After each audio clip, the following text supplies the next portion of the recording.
বাচ্চাদেরকে পার্কে নিয়ে গেলে ওরা যেরকম প্রাণ খুলে খেলাধুলা করে, স্বাচ্ছন্দ্যে ঘোরাফেরা করে, অ্যাক্টিভিটিস করে, এগুলো আসলে অন্য কোথাও সম্ভব হয় না। দেখো না কত সুন্দর করে এরা খেলা করতেছে, ফান করতেছে। এগুলা দেখতে দেখতে এক পর্যায়ে আমি তো হাসতে হাসতেই শেষ। তোমরাও দেখতে থাকো এদের এই অ্যাক্টিভিটিস, খেলাধুলা। যদি তোমাদের ভালো লাগে থাকে আমাদের চ্যানেলটিকে সাবস্ক্রাইব করো অ্যান্ড কমেন্ট করে জানিও তোমাদের কেমন লেগেছে। আমার ছেলে তো হাঁসগুলো নিয়ে ভীষণ খেলা করতেছিল,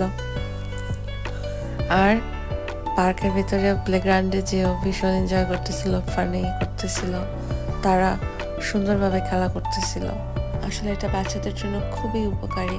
এদেরকে মাঝে মাঝে পার্কে নিয়ে যাওয়া উচিত, প্লেগ্রাউন্ডে নিয়ে যাওয়া উচিত, এদেরকে এদের মতো করে খেলতে দেওয়া উচিত। এতে করে এদের মন সবসময় খুশি থাকে, হ্যাপি থাকে, অ্যাক্টিভ থাকে।